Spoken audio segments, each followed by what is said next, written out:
I'm sorry. Hallelujah. Praise the Lord. I'm sorry, choir. I'm sorry, my lady Jazedu. I'm sorry. I'm sorry.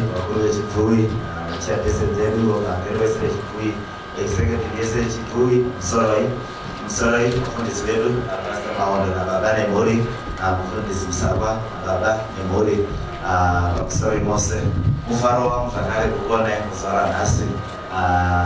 Tutachengeshwa na mali. Hallelujah. Hallelujah. Look what say Mose kasina kunarande zuro. God bless you. Maro simba ere. Tima simba tunote na mali. Pano ni chapa etishi. Yes, stewardship. Saka chakatichi family bija. Hope sisi buda mo akine charo na gabira kana. Teaching, hallelujah. Teaching is stewardship.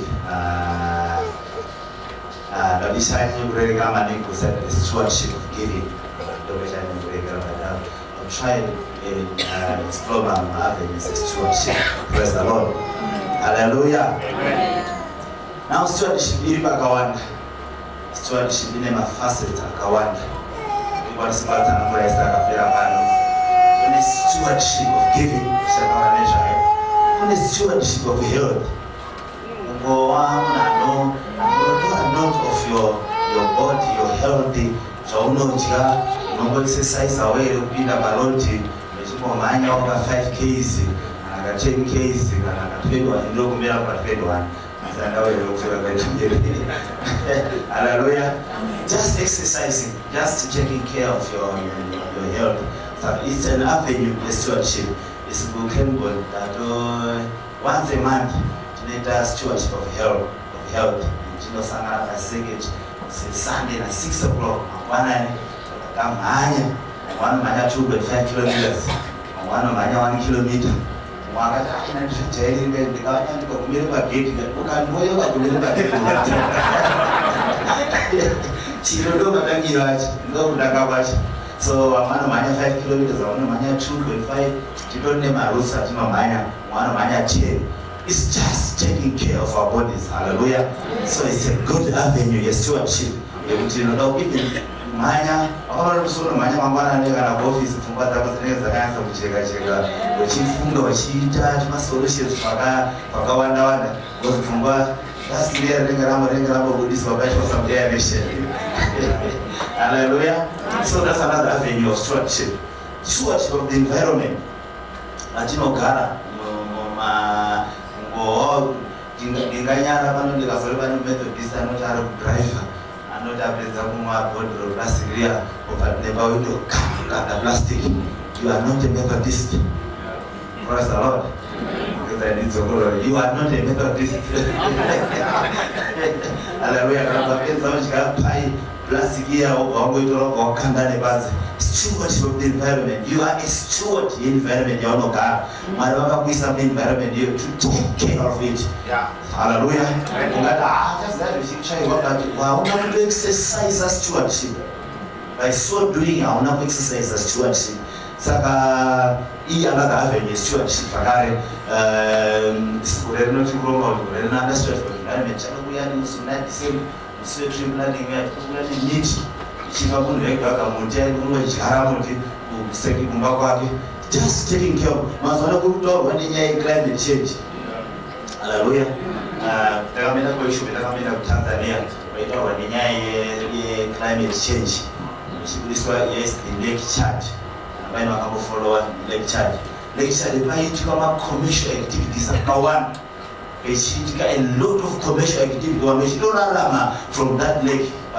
Fishing, boat, say a lot, but the lake is normal. Rather dry up. One of the reasons was Nigeria, religious warfare, but there is because the area around Lake Chad, the lake is dried up. why people were not taking care of the environment, so the lake ended up drying up. So all the commercial activities, all the activities that lectured is no more. Praise the Lord. So I was my religious, that was a bit of I was my religious, but Chakonzeresa is the environment, is this people. So stewardship of the environment is a very important aspect to find out to take care of. Hallelujah. In the area of stewardship is the stewardship of your spiritual gift. Hallelujah. All those you ought to be a good steward. Amen. Hallelujah. Amen. Praise the Lord. Amen. You ought to be a very good steward of the gift you have. The gift you have is not there with the gift of your is for the purpose and benefit of the children of God who are around you. Amen. Hallelujah. If you are not a good steward, all of a sudden, you know what wakuvanhu vese zvavataura ndozvinofana kuti zviitwe and ukapiwa ukasvika so ukasapiwa karecognition so unozofunga what are you doing? Hamusikuti ndasvika here. Hallelujah. In lack of good stewardship yegift yakasana mari pauri. Hallelujah. Kana uine gift yokuimba, if you are not a good steward yegift yakasana mari pauri, uine gift yokuimba, you can deliberately, and underline, you can deliberately come to church late.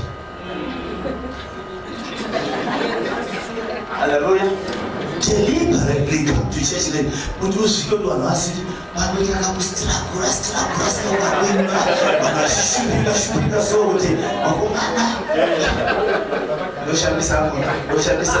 I will not take you, not take off it. No, shall this have a host one? Oh, to host one, I was strong. You know, say, I know now we remember the key, why can I kiss it any between him? So, hallelujah. So, Mugashika so, banana almost trouble, so used to be was the partner on my base every time I speech in the run was on Angoma Shika. Hallelujah.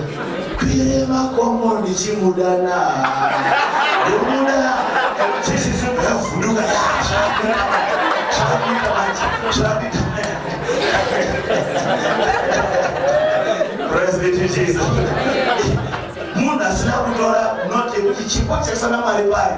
It's for the purpose yoshi. Purpose is that mari simuziru. Sakadoti mumu file utandi. In the band of Shika was when the band of Shahitika, Panamukoma was Shika, in lack of good stewardship. Hallelujah. Amen. Praise be to Jesus. So you want to be a good steward. Hallelujah. Can I chipo chokuzizisa? Can I chipo chokupariza? Can I chipo whatever chipo chokapiwa as a ministry? It's not for your purpose. Amen. It's not for your self-aggrandizement. It's for the purpose, your mission, your purpose, your marriage.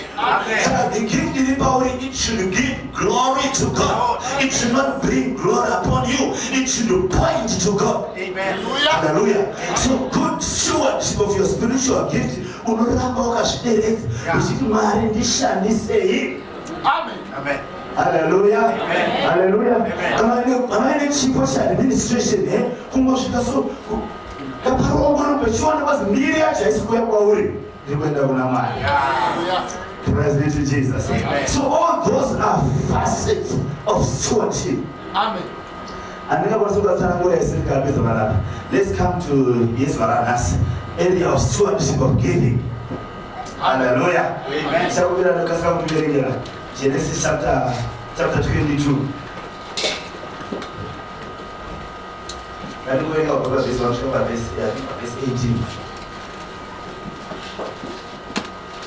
I'm so very good at the English version. I just go to the yes, thank you.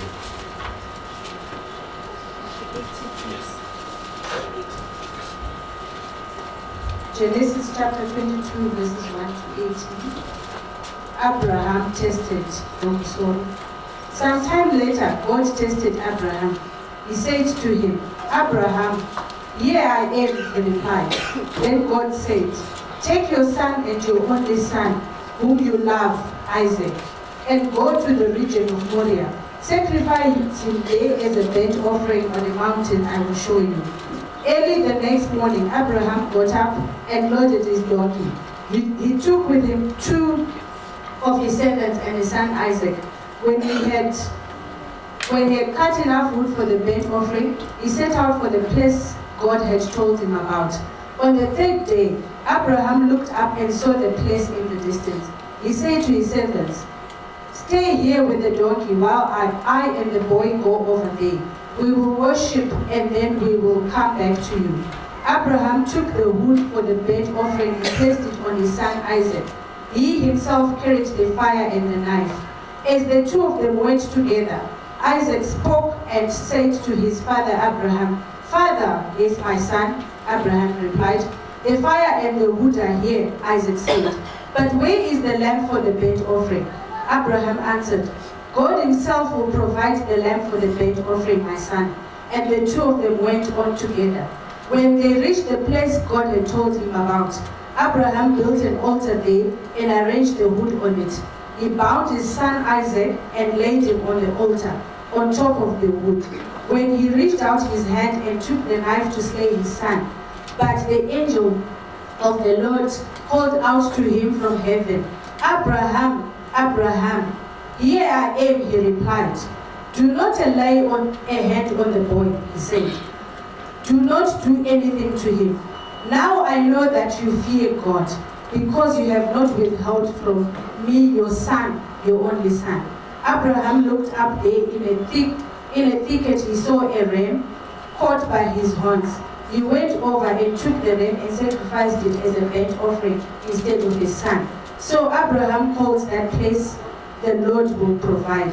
And to this day it is said, "On the mountain of the Lord it will be provided." And the angel of the Lord called to Abraham from heaven a second time and said, "I swear by myself, declares the Lord, and because you have done this and have not withheld your son, your only son, I will surely bless and make your descendants as numerous as the stars in the sky, as the sand on the seashore. Your descendants will take possession of the cities of their enemies, and through your offspring, all nations on earth will be blessed because you have obeyed me." Thank you for reading. May God bless the reading of His word. Amen. Amen. Pano tinenya yota Sunday school chakumiza kuti tikurukure kwa Christian education andelo chakumiza tikurukure mwana tawo amandishindira bega muna kwa msindawo kwa Sunday school the more the Sunday school is to participate and shadow pizza za ndina shopana mitawanika bana pane nyaya yakakura tinoziva toza isi nyaya itsva but asungaenda nayo nyaya nomutsara nomutsara. There are a lot of things that we can learn from this scripture. Hallelujah. Hallelujah. Amen. Hallelujah. Amen. Abraham takamutsanamura nezusa unokwasmancha takamutsanamura nezusa ndiye Abraham uya akangamirira Isaac ndosaka Bible vanamuparenga kutanga kwati take Isaac whom you so love. Amen. Hallelujah. Ndikada kubvunza mubvunzo nei Bible riri kuparanda vaina kuti whom you so Bible rakavarati take Isaac whom you so love. Why do you think the Bible is emphasizing on that? Yes.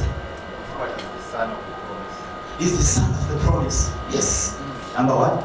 In other, yes. 24 years Chimira Mana. 24 years Chimira Mana. So he's the son of the promise. In Akanga Miriwa Kunguwa Yakareba. Yes. Yes.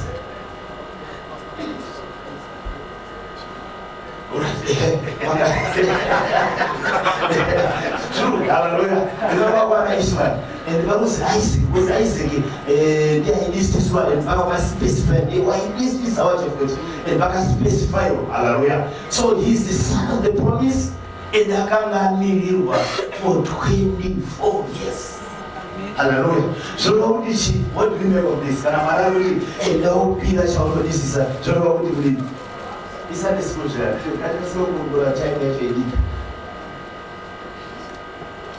How do you apply this in our lives? Yes.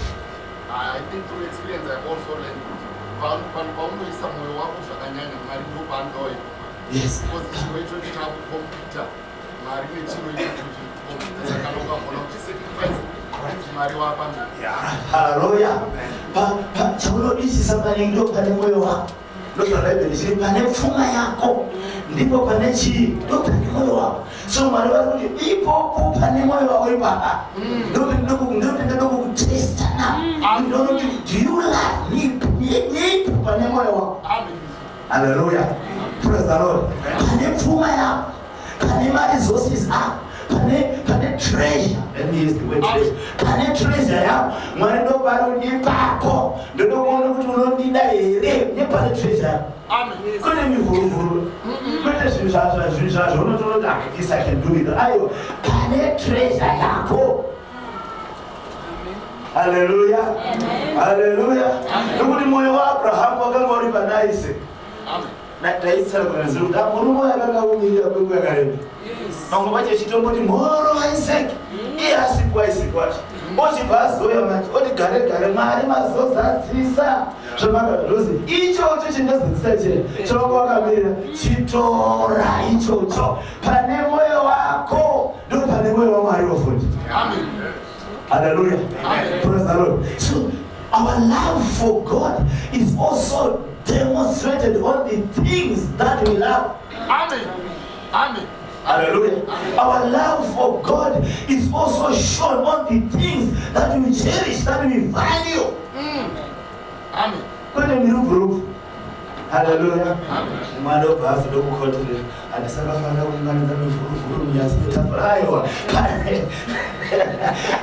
Pane mivhuruvhuru pane mwoyo wako. Amen. Hallelujah. Amen. Hallelujah. Amen. Ndakambotisa ndakabva college sandakaona basa ndakambotisa nachikwazi kuchitenderana kuseri aroni. Hallelujah. Kwakuri kuseri. Hallelujah.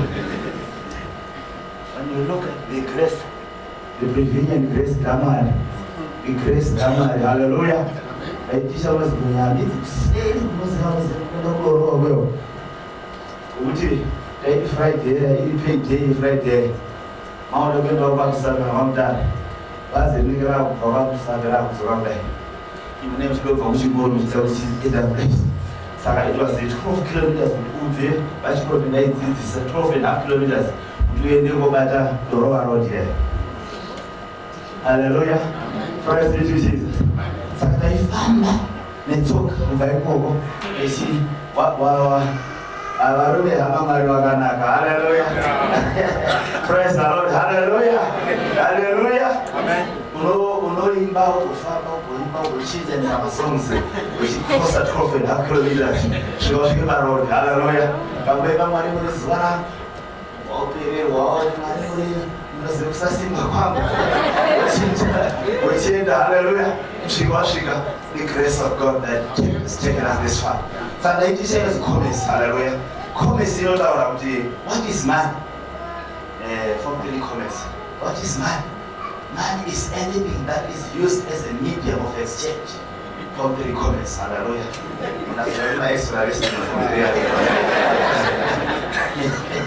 Hallelujah. But what are the functions of man? Man is used as a medium of exchange. Man is used for transaction purposes. Man is used as a store of value. Man is used for speculative purposes. No speculator on a man. Not it.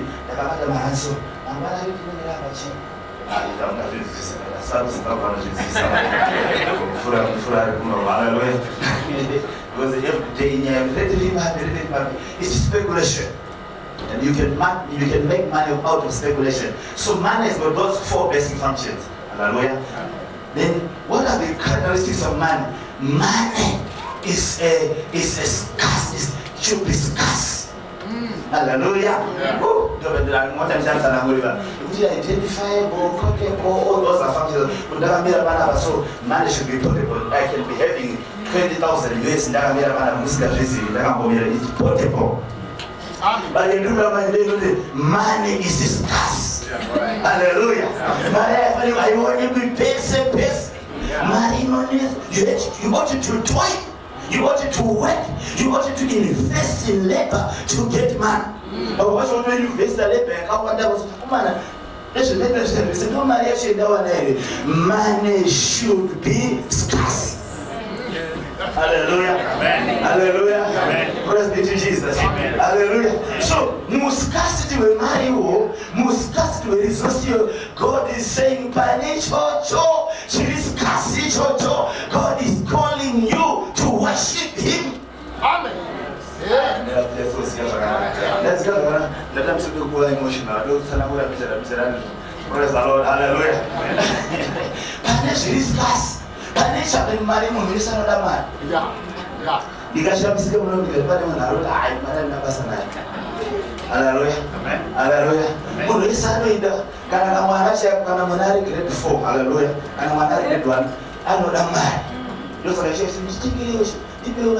Money for kids. Hallelujah. Money is scarce, and the scarcity worship me with that scarce resource. Amen. Yeah.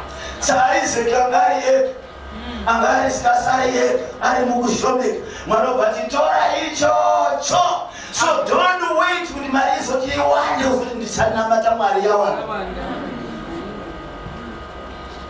Hallelujah. Amen. Hallelujah. I would help you with this teaching. The power of sacrificial giving. Amen. The power of sacrificial giving. Amen. Hallelujah. So Abraham was Torah Isaac one this is when they will know Piras.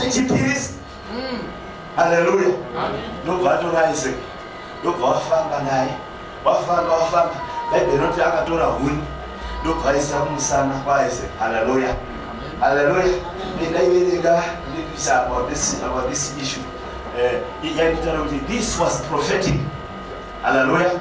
Isaac Barabisa Hunusana Abraham. Abraham Hunusana Isaac. I was a very spiritual writing. This was prophetic. As Christ was going to carry his cross, Isaac was carrying wood, sacrifice. So this writing of Old Testament, but it was pointing some years, I don't know, thousands of years with Christ.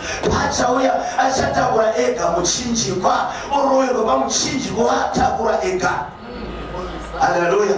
The only son. And Isaac was the only son. My God, thank you. Hallelujah.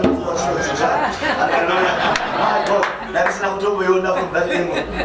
Wow, those are going to Sunday school. And I do Bariza say that you do about Sunday school. Hallelujah. Isaac was the only son, the only legitimate. Let me put it that the only legitimate. Hallelujah. But also God. The only son, Jesus. The only son, my way, hallelujah. The only son, Jesus. God is sacrificing the only son. Amen.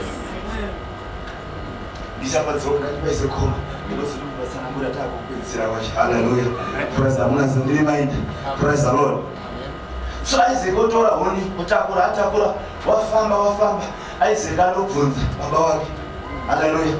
Unino moto tinacho kwa chipiriso chiri kopi. Little did he know that when iye na wacho ndiye angato chipiriso chake.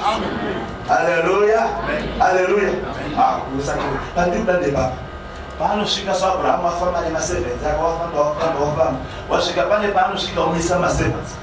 Chimira ibara. Ini nemukoma. Tichamboenda chinango chiri pamberi. Ndarugwa is it verse 5 is already doing is it verse 5? I'm quoting what? Hallelujah. That's why we're here. Verse 5. Yeah.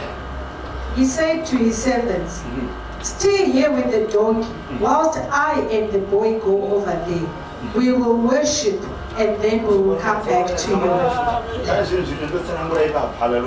He said to his servants, stay here with the donkey.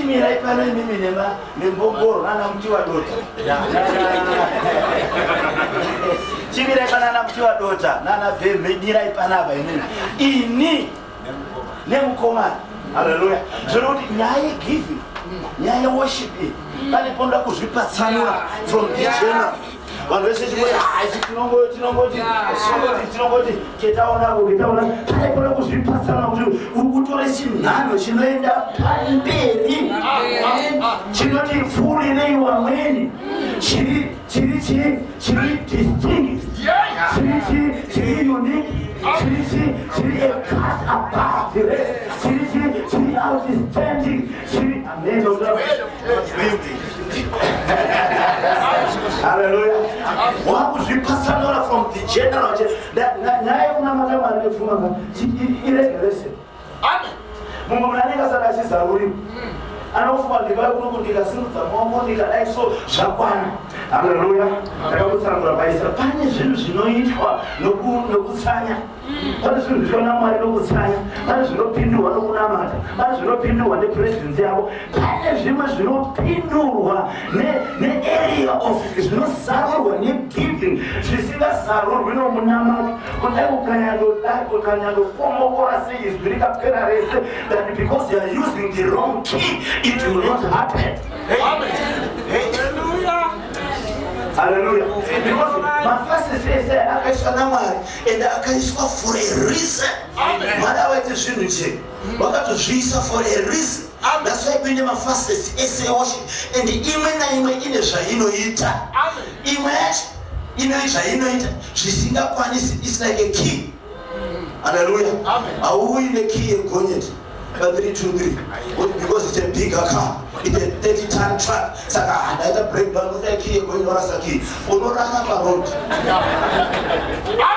Hallelujah. Hallelujah. Mumona kuzvipatsanura kubva kwakomana. Wasina revelation yake. Wasina izwi rake. Hallelujah. Wakomana wakasara kuchingwa. Muchinerere. Muchinerere. Wakomana wakasara akuwa izwi, akuwa instruction d'Abraham. Hallelujah. Akuwa instruction d'Abraham. So this gentleman guy kuenda kugomo kana kusaenda kana kudemo zvisina kana mini. Hallelujah. Saka murume akuchimaliza ini nemukomana. Hallelujah. Tichamboenda chinhambo chiri padera. Tichambozviti imi chisarai muri pana. Hallelujah. Pana vanoti zvetaika kumanaka tikataidha mikono zvakadai sezvo. Hallelujah. Aiwa unotaidha. Alright. Taidimwe nyaya yomusi. We will worship and then we will come back to Hallelujah. Thank you, man. Asi tichaenda tinonamata. Amen. Varume ndinofarira resi. Munamatiro wadzama dzangu. Also ndinozwa mazwi emirozoti emutsvene.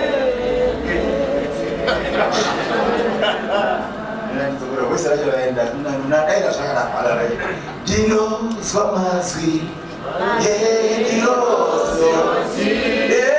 emutsvene. Uri mutsvene Baba. Ini ndinozwa mazwi emirozoti emutsvene.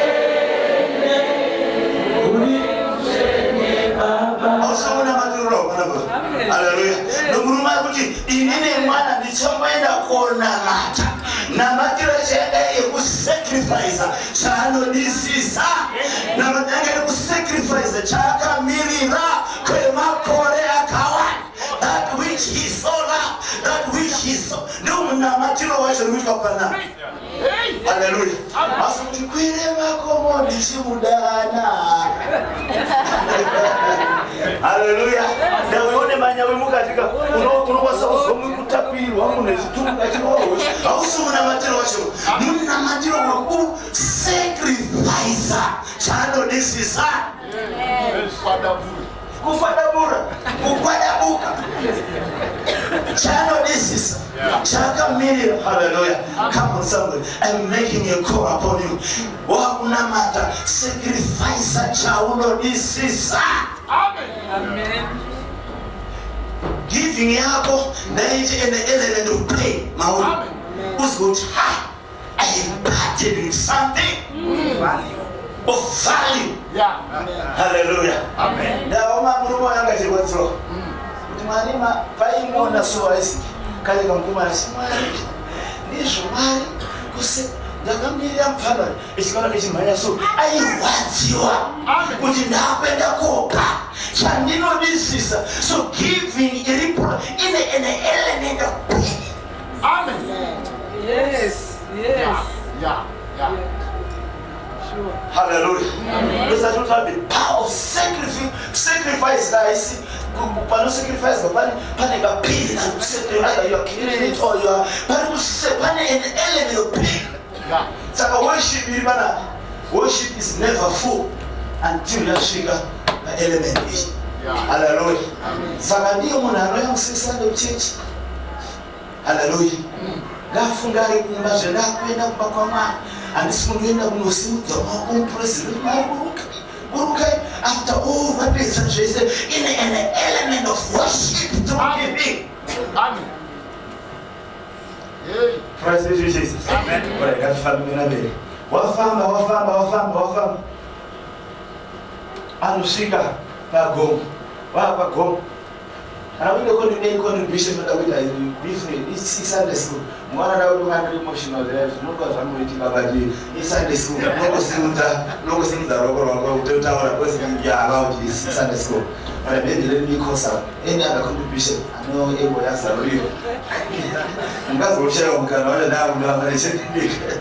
Any other contribution from where we have come from and where we are now. Alright, thank you. Right, wafamba Isaac na Abraham wasvika wapa gomo pamusoro pegomo. Hallelujah. Isaac anobatsira Abraham kuwaka out. Hallelujah. Kuwaka out. Out ayawakwa atorwa kuiswa pashi. Panondinakidza manje is after building the out ayako Isaac aibatsiridza. Abraham then changed to him. Hallelujah. Amen. Hallelujah. Amen. Vakachinwa abatwa hana kuita nha. Ndofunga kaka mukamukoma nakati kwakamukiro. Kuwira ikwanise kurova road mwesingaiti. It is hallelujah. But like a sheep being led to slaughter, he was still. Amen. Hallelujah. Chipiriso cha Abraham chiri still. Hallelujah. Amen. Praise the Lord. Chako manje mazuva harvest ndokuchindanga kujuka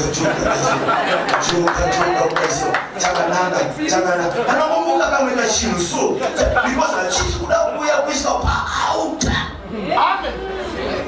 ndokonokozwa vaizodai amari wangoronga yakuchandikunapata dai mari kuipa yapinda kuparirenya watengeswa pachinhu chine breakthrough. Amen.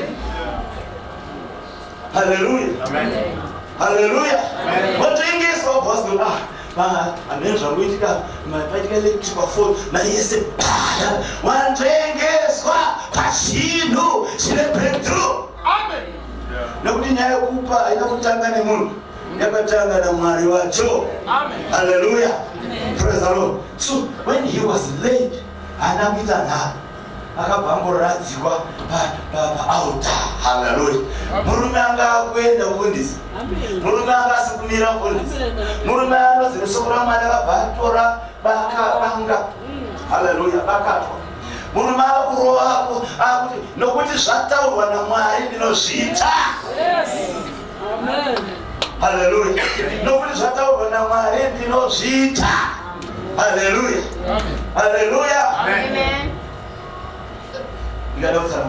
Remember Abraham akazocheka kwebawedzi dzakawanda. Andizvo. Saka Isaac achireka. Asati wawanda, achiwana. Single. Andizvo. Hallelujah. Asukarenga manje muna Rome kuna Hebrews. Unozviona Abraham akapeposa mumwoyo make kuti nokuti Mwari vati ndinomupira. Asi Bible inoti he purposed in his heart. Kunyange ndikamupira, God will raise him. Nokuti Mwari vakati through him I am going to be a father of many nations. Amen. Amen. Amen. Amen. Angazina kumboona vanhu vachimuswa Abraham. Asi akatsidza kuti nokuti Mwari makati through him ndichaugara inu. Saka kunyange ndikamupira muchamumutsa. Amen. Ndofanira kutenda uko. Hallelujah. Hallelujah somebody. Amen. Ndine munhu here ari muno. Ndine weva kudai so. Praise the Lord. So you now see how look at the keys. When Isaac was lying on the altar, verse 16, 17, 15, when he was lying on the altar, Abraham out by. Then the Bible says, then the angel of the Lord called twice. Not once, twice. Abraham, Abraham. Nobody will remember that. Come on, but wait, that's not supposed. Nobody will remember that. Hallelujah. Abraham, Abraham. Mira, Teresa Seri, which you went to, which I don't know where they suckle. Amen. Hallelujah. So with Abraham, and also by Isaac. Is something, but masiso amari Isaac akapiwa. Amen. Hallelujah. Masiso amari Isaac akapiwa. Amen. Hallelujah. Hallelujah. Amen. Verse 16. Zoga tunaenda kaza.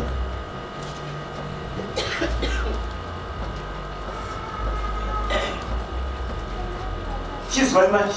Chakataura kirosi. Abraham anisco. Hallelujah. Why not have a to or a people and now jamba pesa? Now jamba peso. Why not have a to or a people and a people? A verse 16 has believed. The angel of the Lord called to Abraham from heaven a second time and said, I swear by myself, declares the Lord, that because you have done this and have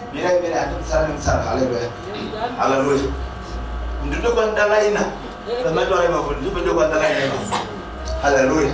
Hallelujah. As the angel of the Lord called it twice. Hallelujah. Look at Shona.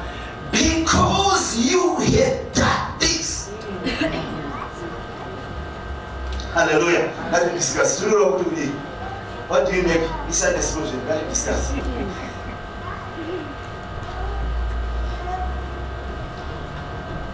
Yes. Yes. Umasama tu kwa watu hijiki. Watch. Yes. Yes, but then it's going to prerequisite. When yatola ni mwana shite isiro no chikisa. Kuri kuchikoro. Prerequisite kana usina amwe subject ishi. Awupo ni kuyenda ni yacho. It's a condition. Hallelujah. Hallelujah. So manokuma nokuda kokuti waita chino ichi. Nokuda kwekuti waita chino. Going back to what we were saying yesterday. My declarations aizouya taitwa. Amen.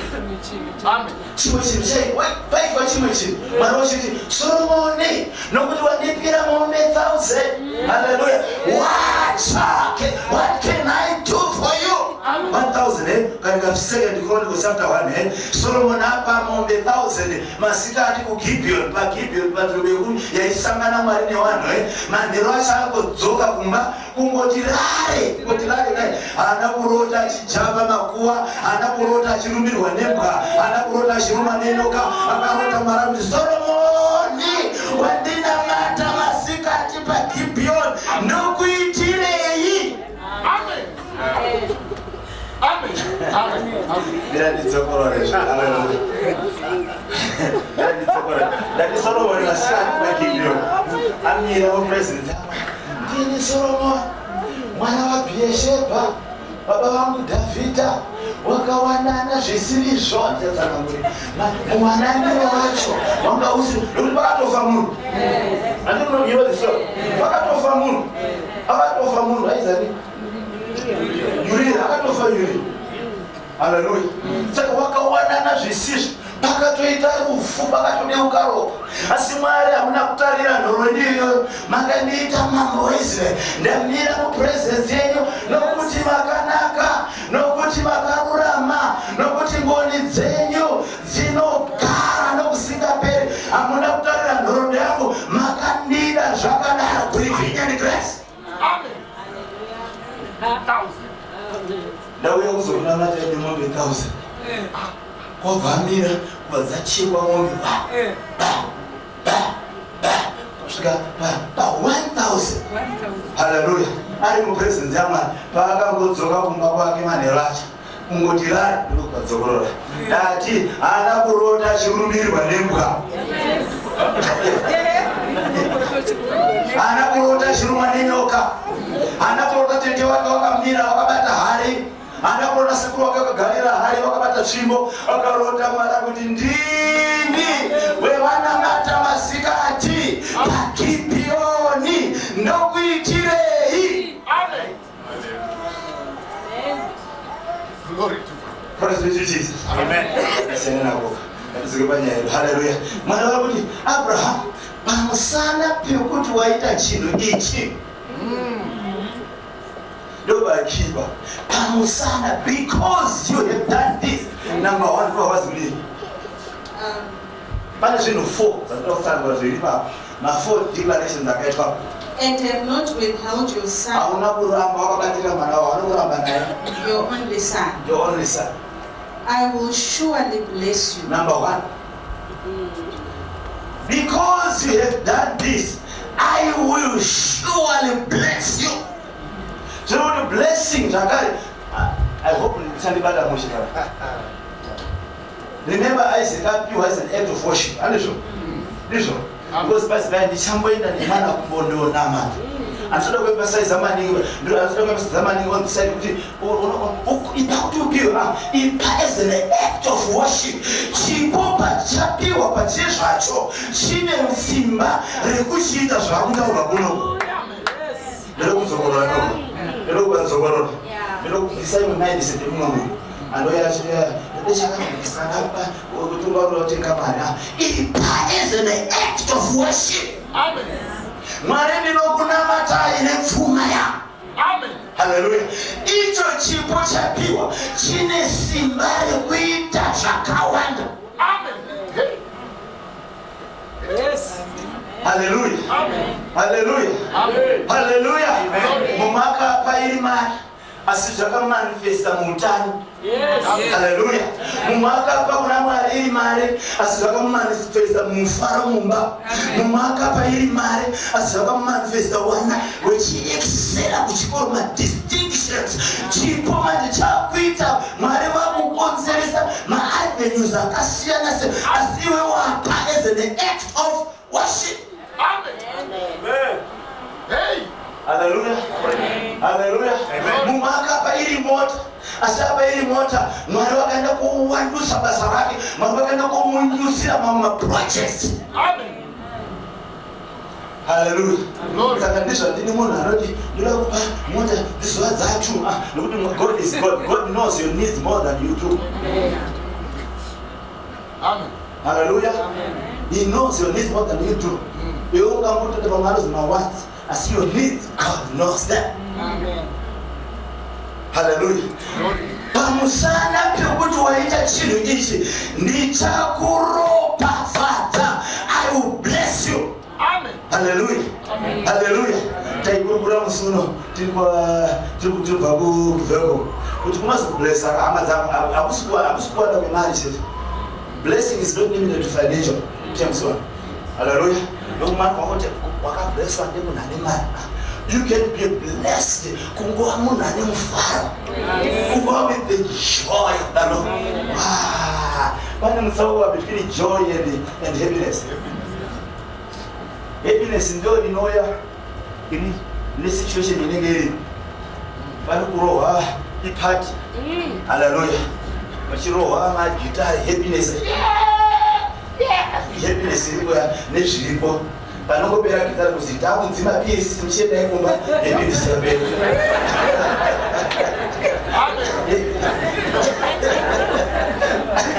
Hallelujah. Ndio ndio happiness hiyo. Hallelujah. As joy, man. I didn't say joy. Joy is even if you are in the valley. Unongongoreka mfaro. Kameka extra strength. Kameka joy nokuti aiwa. Ndina kumari para kwa joy. Amen. Tinaona mbele watu kumamisha wanaenda kwa road. Wanaweza kama veg every day. Hawango tukuja na sausage. Na tukana zai. Dide scramble, dide fry, dikazile omelette hakuna. Mangwanani mangwanani mutikiti. Hallelujah. but they've got joy. They don't have chakawanda in terms of material, but they have got joy. Seguro wanaloka kuya kumaso. Mbuya nanga kutokoza. Ayi kupi. Muri kupi. Manotaka tatu suri. Hala so wachaisho wako suri kana chaiko. They have got joy. Hallelujah. Praise the Lord. So if you are not careful, you know, my person is not about happiness. Jesus is not about joy. The joy of the Lord is my strength. Amen. Hallelujah. So blessing. I see my financial text. Kumbo hamu na karupa fasa. Kumbo hamu na kana ukashika kumusha so. But a complex issue. But because you are there, man, wanaona kama mukoma fungai walipanda. Amen. Hallelujah. Kana wakasangana kubocha usipo so wanokuvira bakuma na dai mukoma Wellington walipanda kana wabatikana. Wakaroba fast. Amen. Mu office so wanu washinguzwa kutukana washitaza yo Andre kungopinda kuti baso brings peace. Wakaroba fatwa. Amen. Amen. Hallelujah. Amen. Saka nuna munhu waida chinhu chaAbraham ndichakuropafadza. Mumwani engo your blessing. The blessing kuti kudi. The blessing. Yes. I think it also means peace in your heart. Yes. Peace in your heart. Hallelujah. Kuzokuta kumana I'm at peace. I love this story. There was an artist, a king. I reward the artist. Why I'm not to draw. Hallelujah. So I reward the you don't know. I got an instruction. An artist also you don't reward the moon and not draw a picture. A picture in it resemble peace. The king as Baba, Matisi no bad draw. Someone artist was Bakasarabani too. Akashikama final. Bakasarabani too. Akapa Mwachaka draw a sunset beach, Zoram Nura, by that tranquil environment. Mirage is which Yabaka Lushika ocean. Is a bad draw, Majika Jumianza, Makarwe, and yet peace in the hole, Passina, Chicanas, but this is a picture of peace. Amen. Hallelujah. Amen. And the show I want to woman, Chicanas, not just women, a peace. Hallelujah. But the second one, I had draw quite a stone. If I draw Mutiranga, I saw Raro, one is to right in the angle in the blood. Oh, but draw, if she draws, the matches are not drawn. I was a good maybe if I draw, but draw my tomato, Simuka, so I is 2 minutes, Komura, over draw, as the Mujana go there, over draw in the eco. And I am next Yakafunga Tira Masaya. I'm brain Roma Sans, in Rakafunga Tira Masaya, because this is a picture of peace. Come on, back in. Because picture of peace, Bakukomo, Amarata, Zimbabwe, no one because this eagle in the midst of a storm is sitting pretty by my side. I am at peace. Amen. So peace is not defined by the environment. Even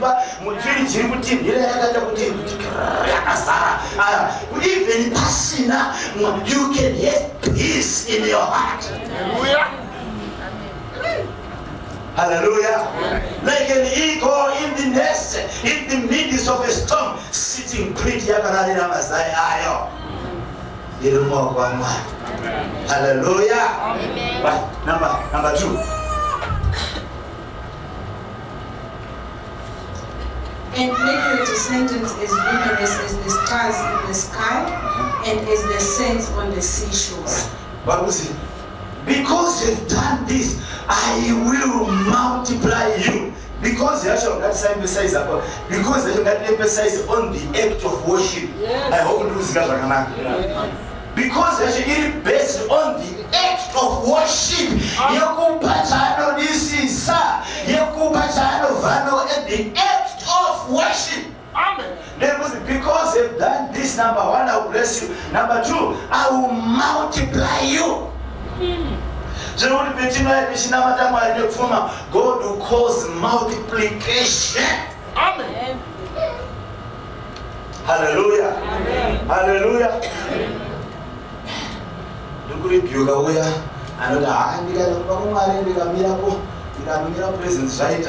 Hallelujah. And my facets no miss. And my egos no miss. Hallelujah. Because worship should be complete. Number three. Your descendants will take possession of the cities of their enemies. Okay, and through your offspring, yes, all nations on earth will be blessed because you have obeyed me. Hallelujah. Number three. Number one, because they've done this, bless you. Number two, because they've done this, I'm going to multiply you. Number three, because you have done this, from your offspring, you Amen. Hallelujah. Abraham's blessings are mine. Yeah. Yes. Abraham's blessings are mine. Amen. Let's see what I did my phone 6. Abraham's blessings are mine. Abraham's blessings.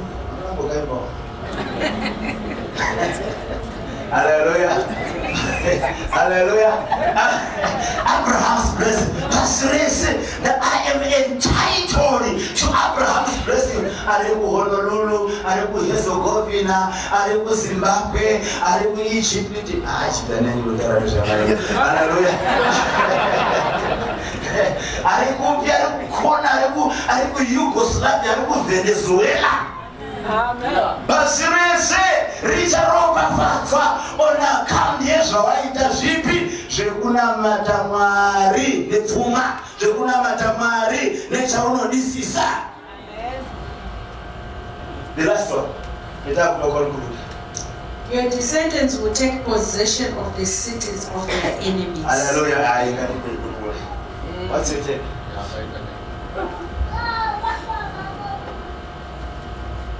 Number 4. I'll cause your descendants to possess the gates of their enemies. Yes. Yeah, this story, Papa. Joshua chapter 18 verse 1. And they gathered together, and the city was subdued before them.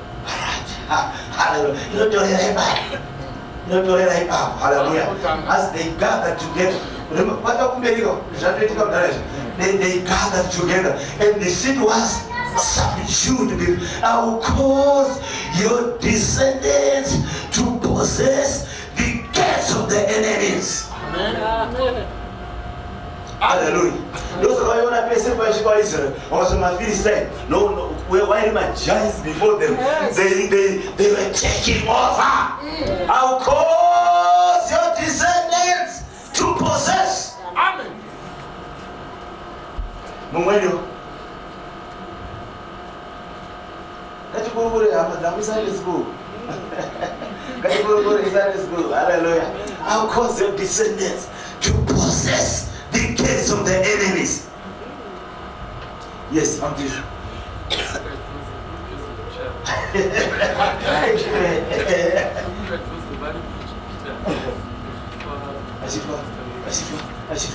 Hallelujah. Vanhu vanafunga Joseph, hallelujah, ari muIjipita mutoro achisimudzwa kuita in charge of treasury yeEgypt. I will cause your descendants to possess. Amen. Hallelujah. Chatanga handi kuti ndakakunanira kuona chatanga kunamata nezvaunodisisa. Amen. Mumwendo. Yes. Anzi? Ana zvamana zvinokuita zvode chiwindi. Hallelujah. Kuita zviripiwa zvakazviitere ndopaire chinhu ichi. Hallelujah. Of course. Hallelujah. Your descendants. Nanasi uno ukaenda kuIsrael Wachirwa nanga Gaza sikumera. Hallelujah. MaIsrael chirwa nevaFilistines. Vanorova vanhu. Hamuna kundizwa. Nanhasi ukaenda kuIsrael, MaIsrael chirwa munanga Gaza sikumera. Vanozvambura vanhu. Hallelujah. The anger, the basis, I will cause your descendants to possess. Last year, but one, my nations, I was watching like my TV. I voted, my nations, the shit from what she voted against Israel. I mean, Israel, I don't know what is the actual issue. But America, a superpower, abstained from voting against Israel. Amazango, hallelujah. America, you know, said Israel, not Israel.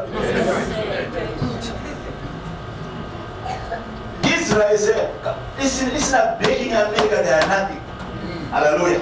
Hallelujah. In terms of weapon, hallelujah. But America sides with Israel. Kungoti zvakasita wanamwari mukada kudena Israel superpower yasvika America on the side of Israel. I will cause your descendants to possess. Praise be to Jesus. Amen. Hallelujah. Amen. Yes. Yes. The rich people, they possess. Who is the one who country book a desert? And they say, if you actually see, one of them around the Russo, and this answer that went down, who was one of them around the Russo. I said, Joanita, hallelujah. Joanita, hallelujah. Hallelujah. Amen.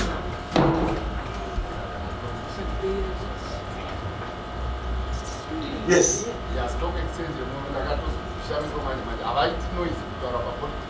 I found my South Africa. Yeah, I know I'm a cousin. I got what you are running Maria Kuri to come to Mari South Africa. Praise. She come to Mari, hallelujah. She, Wagoman, Amazon, that's the rich people. Chapi Wagonamaya. Rachino it Machapi. Tingaenda. I said, hope she did the English. And some love in Manamatiro Edu. That's how I'm seeing the Mahuchet. That's how I went up to Komochet. That's how I would Tanya Chet. God of the anger in the life of David. When she opened the chino. Hallelujah. Luke 6, verse 38. Give, shall be given unto you a good measure, pressed down, shaken together, running over. You know, Father, you living testament. You know this one. Shall men and God pour into your bosom. People and God. I will jump. Hallelujah. Mari Nevanu. Utangere one. Hallelujah. Pouring into your bosom. Hallelujah. Kungu sangana muna. You know, Sana, muna. Arodi muna ndazi. Kungu sangana. Hallelujah. Wow, my brother. Just been long. Hallelujah.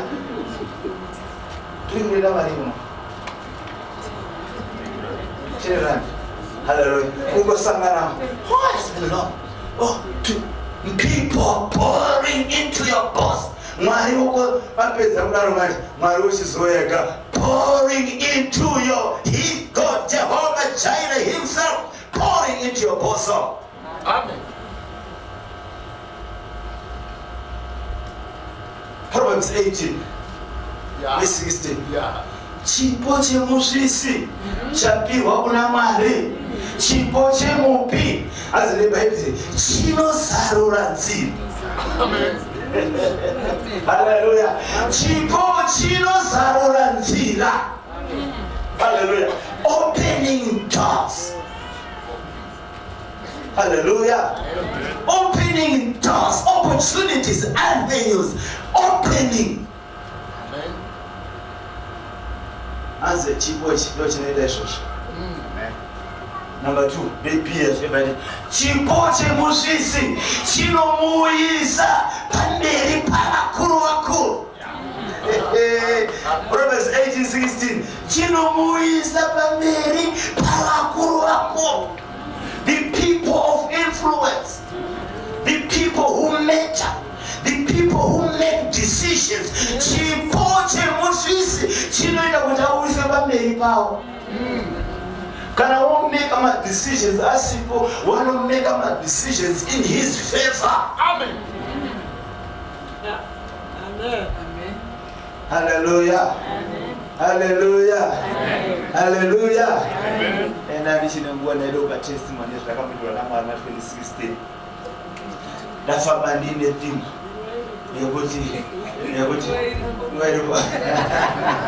Hallelujah. Like from I need a thing. Yeah, you promise age 16. She put some marriage and Shabama. That is how it's. Hallelujah. Praise the Lord. Hallelujah. Amen. So, the guy who listen. Now for workshop your pastor. So whenever I workshop your pastor, the kind of who finance go to one chicken ram, the allowance and a cure. So, now go chicken chase, national leader of a crane. So, the leader drive Yamache, church. It is a chair. The project in my chair was my church. So I donated a full bench. This is not marriage. Hallelujah. I remember 540 US. So I donated and look at that bench, a full bench, little one, but really 4 seats. Hallelujah. So I said, God, and that will pledge me, I am bringing a full bench. That's not what I'm saying.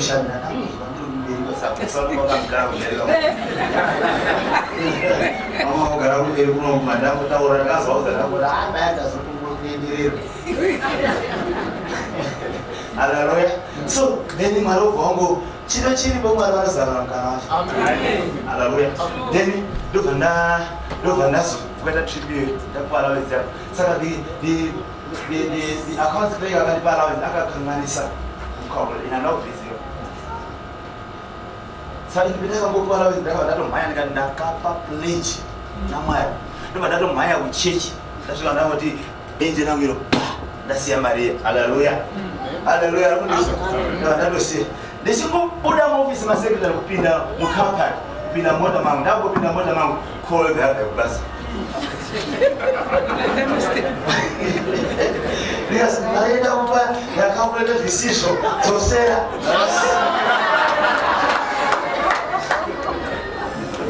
Hallelujah. Because those say, now, how about that visiting the body? Hallelujah. The couple depending on those women that can be better say, no. In that one, I'm not doing this. I cannot recall it. If you want not that would be the genetic which he was. Hallelujah. Hallelujah. You got an issue. You got to salary. Now to say you do it. The guy who visually did one close to zero. Hallelujah. This is Garago, hotel. Hallelujah. Close to zero. Deliver close to zero. And that's to say yes. Man is very hallelujah. Hallelujah. So that week, man, and of course, and workshop never with DC. It's why you look on the IMF. You know, apply all passes. About China when the poopy, as long as you have said Rabenga, you can apply for it. So I see apply online. Hallelujah. Praise be to Jesus. My brother, my visit. My brother, my visit. That week, now we have no. This is not married. This is why I was a spoiler in the Kosara Gam, the shade to my peace. Praise be to Jesus. That we graduated your week right past election. Quite the one 45. Vow Zimbabwe, vow Zambia, when I would China, when I would North Korea, when I would serious. Hallelujah. Hallelujah. Amen. Chino Chemushi, Chino Zarolanzia, Chino Moisa, and Kurako.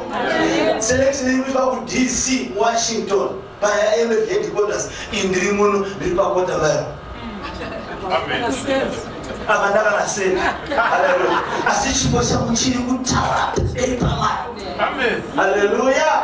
Hallelujah. Hallelujah. Hallelujah. Hallelujah. Ndakaba kuno unu say Saturday.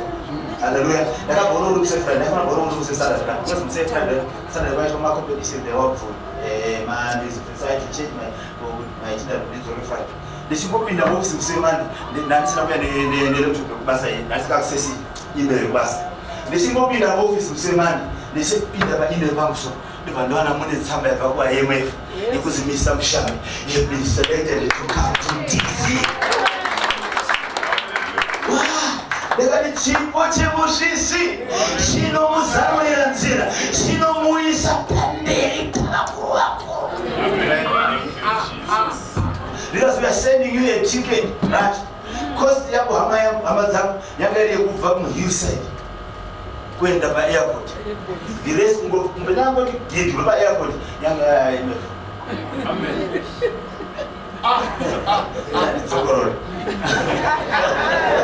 Hallelujah. Vanonizera hama dzangu. Zvinoitwa nechipo, especially wachipa from a sacrificial point of view. Hallelujah. Amen. Hallelujah. Amen.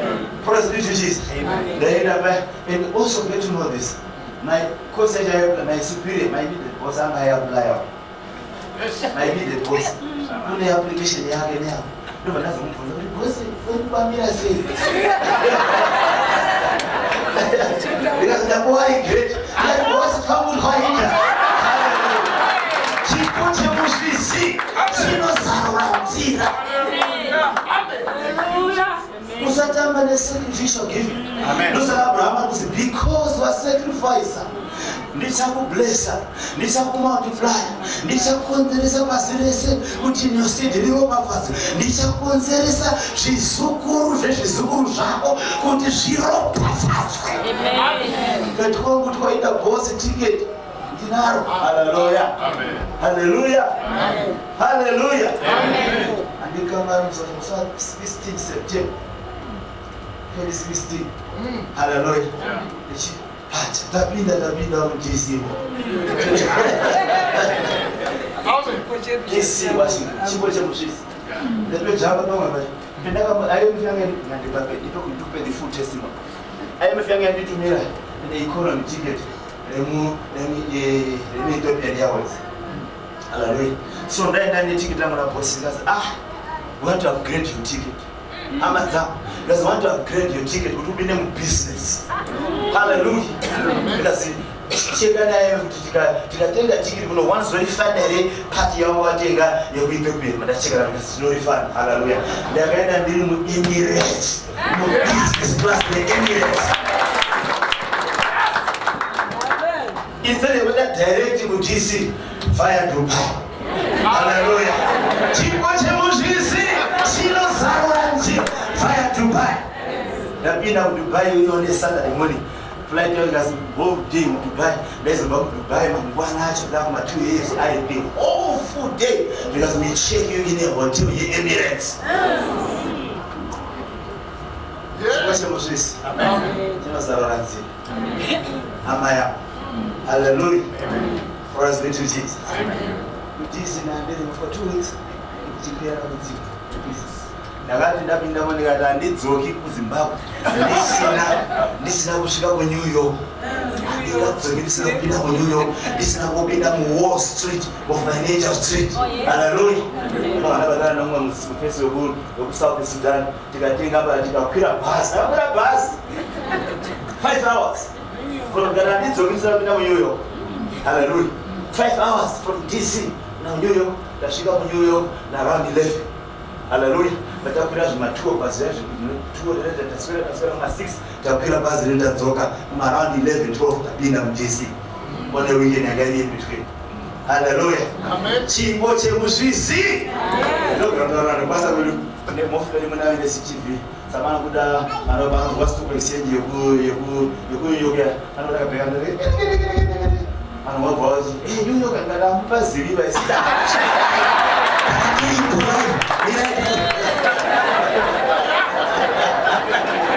Ini ringa dema TV. Isita kapashika live. Takabana girl nditawabira because I was there live.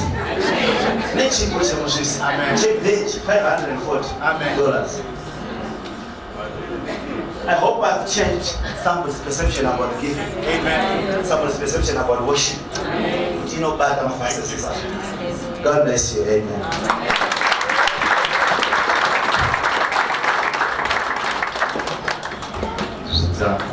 Hallelujah. Amen. Hallelujah. Amen.